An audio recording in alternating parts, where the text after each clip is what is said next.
Technology and social justice. Social justice.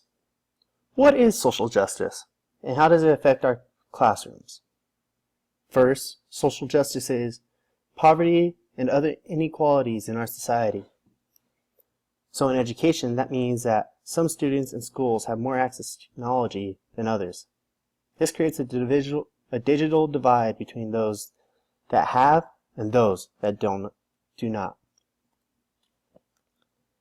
This is an area of education that we need to fix moving forward. With the digital age upon us, we need to take steps to use technology in every classroom, giving every student a right to learn on an equal playing field. There are classes all around the United States and the world that look like this one. These classes have funding to give their students access to their own devices. They're able to create lessons where these students can use their tools in a creative way to build critical thinking and problem-solving skills. They're able to engage students at a level that they can understand. Most of these students come in to the classroom already using technology in the outside world. They are using these e-tools in a way that not only teaches them a lesson, but also teaches these students how to properly use these e-tools to build skills. As Stephen Johnson said in his book, Digital Tools, embracing new e-tools with students can open up a wealth of learning opportunities that may otherwise go untapped. Johnson is right in that we have to give students the opportunity that we can change their lives for the better just by using something as small as an iPad to help them connect to the learning process. This, however, leads us to the bad part of having technology in our classrooms. That technology is not being used in every classroom. There are many reasons for this, but they are solvable problems if we get together and move towards the future. In the article from The Atlantic, they have stated that 70% of schools lack high-speed internet connection. Hearing things like this makes me think that how can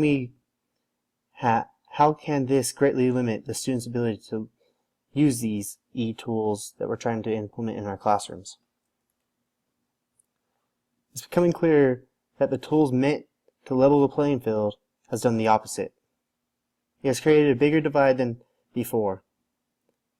And the children that are suffering are the ones that live in low-income areas and go to low-income schools.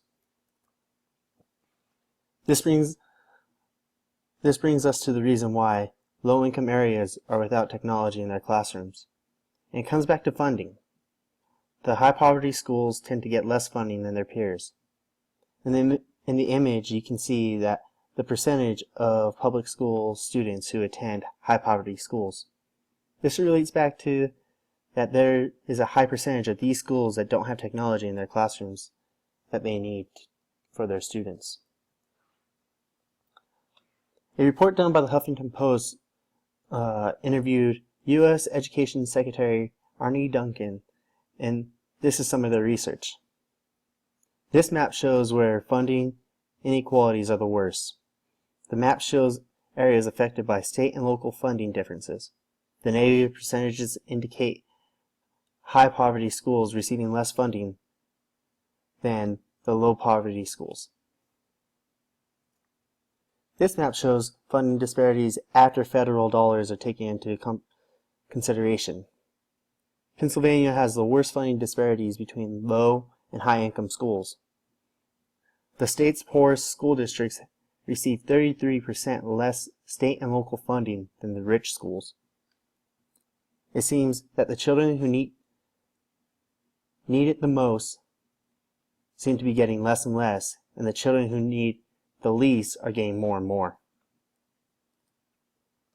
This inequality in education has started the Fund Our School movement that we have seen in major cities like Chicago. There are many people out there fighting for the right to bring an equal opportunity to learn for their children. Many have gone through social media to bring together people who support their ideas.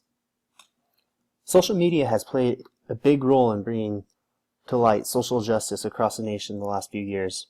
There have been several movements that have started on Twitter and Facebook about the inequalities that we face in our society. To name a few are We Are the 99% and Black Lives Matter. These movements have all used social media to bring people together to stand up for what they believe in. Social media has been helpful around the world in places like Egypt that have moved the country to a new government. This is the power of social media that we as teachers should use to help our students learn in an impactful way.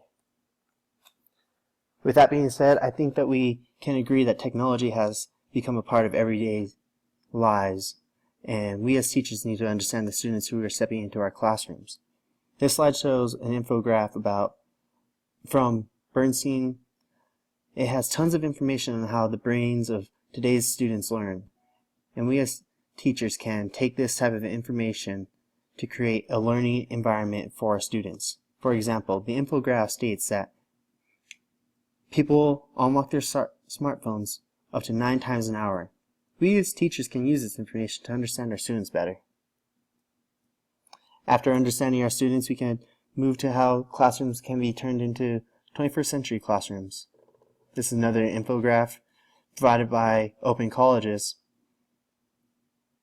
This infographic helps us teachers understand the use of e-tools in our schools. So let's review. What have we covered so far? We can all agree that we should be applying some form of technology in our classrooms, but the problem is, how do we do this and at what cost? We need to fix the problem of our high poverty schools getting less money than their peers. It creates an inequality that leaves these kids behind their peers. Let's rebalance the scales. Fund our schools equally so our teachers can do their jobs the most effective way. Let's bring about a new age in the classroom learning, one that is creative, promotes sharing of ideas and critical thinking, and teaches our students life skills that they'll never forget. Thank you.